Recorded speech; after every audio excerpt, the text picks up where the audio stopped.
नमस्कार आत्मा मालिक, कसे आहात तुम्ही सर्व? उज्ज्वला लाईफस्टाईलमध्ये तुमचे खूप खूप स्वागत आहे. बहरलेली फुले तुम्हा सर्वांना सुगंध देवो, परमेश्वर तुम्हाला सुखात ठेवो, अशी मी माझ्या सद्गुरूंच्या चरणी अगदी मनापासून प्रार्थना करते.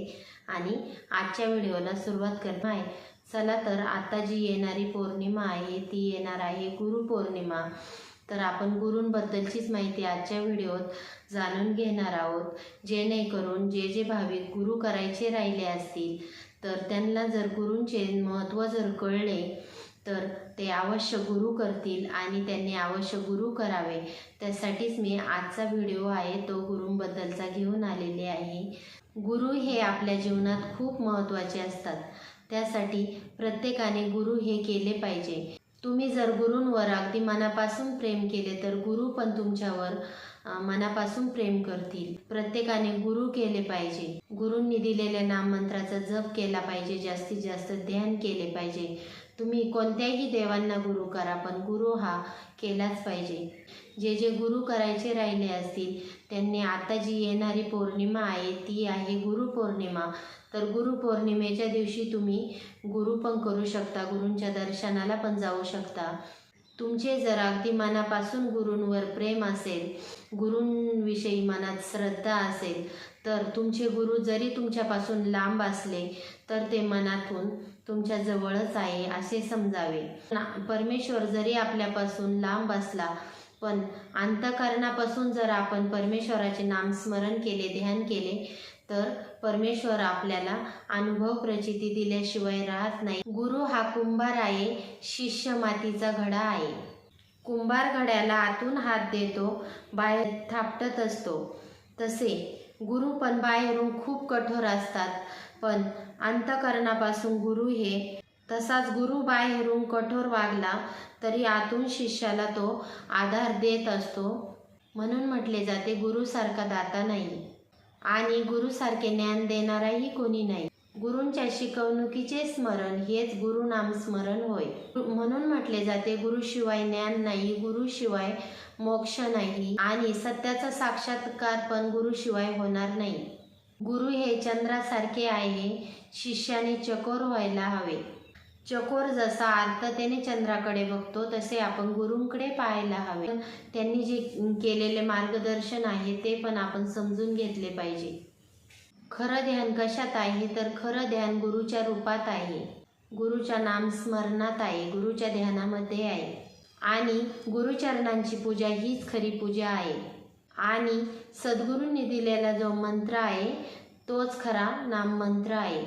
सद्गुरूंचे बोल आहे ती खरी अमृतवाणी आहे.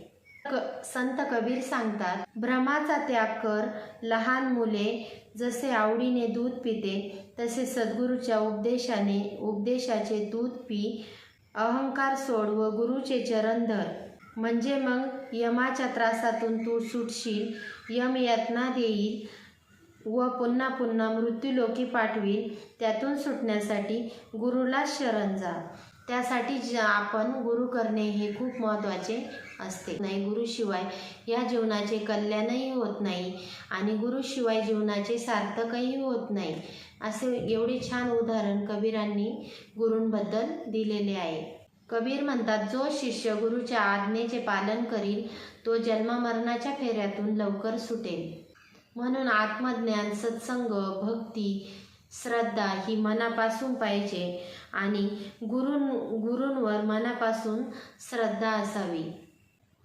आत्मज्ञान, सत्संग, प्रेम, सुख, दया, भक्ती, विश्वास, श्रद्धा, भाव, सद्गुरुचरण, निवांत निवास हे सर्व गुरूंची सेवा करता करताच प्राप्त होते.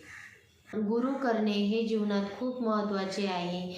आणि जे तुम्ही गुरु केले त्यांच्यावर मनापासून तुमची श्रद्धा पाहिजे, मनापासून तुमचा विश्वास पाहिजे आणि जी गुरूंची भक्ती कराल ती मनापासून केली पाहिजे. आणि गुरूंनी दिलेल्या वचनाचे पालन केले पाहिजे, गुरूंचे नामस्मरण केले पाहिजे आणि जे गुरु तुमचे असतील त्यांचे हृदयात जास्तीत जास्त ध्यान केले पाहिजे. चला आपण सद्गुरु माऊलींचा थोडासा जय जयकार करूया. गुरुदेवा तुम्हारी जय जय हो, आत्मा मालिक तुम्हारी जय जय हो, गुरुदेवा तुम्हारी जय जय हो, आत्मा मालिक तुम्हारी जय जय हो, आत्मा मालिक तुम्हारी जय जय हो, मेरे प्रभु तुम्हारी जय जय हो, सद्गुरुदेवा तुम्हारी जय जय हो, गुरुदेवा तुम्हारी जय जय हो, आत्मदेवा तुम्हारी जय जय हो, मेरे प्रभु तुम्हारी जय जय हो, आत्मा मालिक तुम्हारी जय जय हो, आत्मा मालिक तुम्हारी जय जय हो. असा हा गुरूंसंबंधीचा व्हिडिओ माझा तुम्हाला आवडला का? आवडला असेल तर जास्तीत जास्त व्हिडिओला लाईक करा, शेअर करा आणि सबस्क्राईब करा. पुन्हा भेटू अशाच नवीन एका व्हिडिओसोबत. तोपर्यंत तुम्हा सर्वांना आत्मा मालिक.